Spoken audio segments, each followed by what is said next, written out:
Imagine selling thousands of dollars worth of something every day and keeping only a small piece of what customers spend. That is one of the strange things about owning a gas station. From the road, the business looks simple. A car pulls in. The driver chooses a pump. Fuel goes into the tank. The customer pays. And another car takes its place. So Daniel buys a neighborhood gas station with several pumps and a convenience store. At first, the pumps look like the obvious moneymaker. After all, gasoline can represent most of the dollars flowing through a typical fuel-selling convenience store. But there's a difference between sales and what the business actually keeps. Daniel doesn't produce the gasoline. He buys fuel from a supplier, pays to have it delivered, stores it underground, and then sells it to drivers who can compare his price with another station just down the road. And those drivers are extremely sensitive to price. If Daniel charges noticeably more than nearby stations, some customers simply keep driving. But when wholesale fuel prices rise quickly, he may not want to immediately pass every increase on to drivers either. That can squeeze the amount left between what Daniel paid for the fuel and what the customer paid him. Then comes card processing. Most customers don't walk into the store and hand Daniel cash for their gasoline. They pay electronically. So part of every fuel transaction can disappear into payment processing costs before Daniel pays for everything else involved in operating the property. And the property itself isn't simple.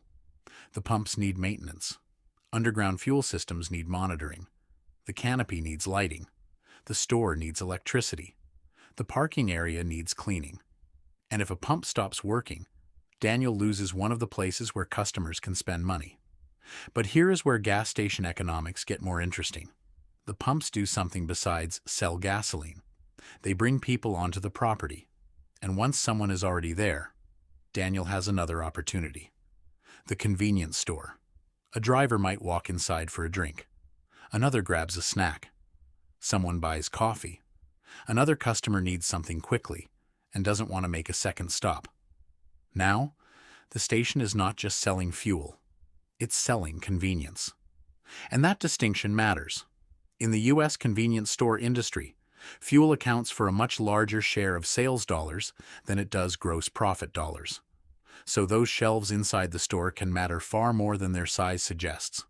But the store creates another business inside the business. Now Daniel has inventory. Products have to be ordered. Shelves have to stay stocked.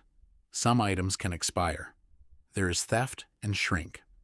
Employees need to be scheduled. The store has to stay clean. And Daniel has to decide what deserves the limited space around the register, coolers, and aisles. A customer pumping fuel might spend only a few minutes on the property. Daniel's job is to turn that visit into a reason to come inside, and eventually into a reason to choose his station again.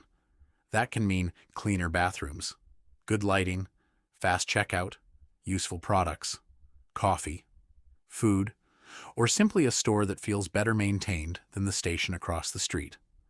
But there is still one problem that can change the economics almost overnight. And Daniel doesn't completely control it. If you're running a gas station or any local business, getting people through the door also takes good creative. Penji can help with graphic design services for local promotions, social content, flyers, ads, and other marketing materials. Visit Penji and try it, or book a free demo through the link in the description if you want to see how it works first. That problem is the price of the fuel Daniel has to buy. Gas prices on the roadside can change quickly because the cost of fuel moving through the supply chain changes too. And when Daniel's replacement cost rises, he has a decision to make. Raise his price quickly and risk looking expensive compared with the station nearby. Or wait and accept a tighter margin until prices catch up. Now look at what happens from the customer's perspective. They drive past two stations. One is only a little cheaper. That tiny difference can still be enough to influence where they turn. Which means Daniel can sell a product worth billions across the industry, while competing over differences that look tiny on a roadside price sign. And even after he wins the customer, he still needs the pumps working. Imagine rush hour with one dispenser unavailable. Cars begin stacking behind the remaining pumps. Someone sees the wait. They keep driving. Again, that lost sale never appears on a repair bill. It simply never happened. So uptime matters outside, and customer experience matters inside. Daniel needs working pumps to create traffic. Then he needs the store to capture more value from that traffic. And ideally, the customer leaves with a reason to come back. That is why the best location isn't automatically the station with the highest fuel price. And the station, moving the most gallons, isn't automatically keeping the most money. The real business is the whole property working together. Fuel creates traffic. The store creates another opportunity. Employees create service. Maintenance protects uptime. Pricing protects competitiveness. And convenience gives customers a reason to choose Daniel's Corner instead of the next one. The fantasy is buying gasoline, adding a big markup, and watching drivers pay. The reality is managing enormous sales volume while fighting for the smaller pieces left between wholesale costs, operating expenses, competition, and customer behavior. Daniel doesn't really own a collection of pumps. He owns a traffic machine. And the more effectively he turns those drivers into repeat customers, at the pump and inside the store, the stronger the business becomes. And that's what it really takes to own a gas station.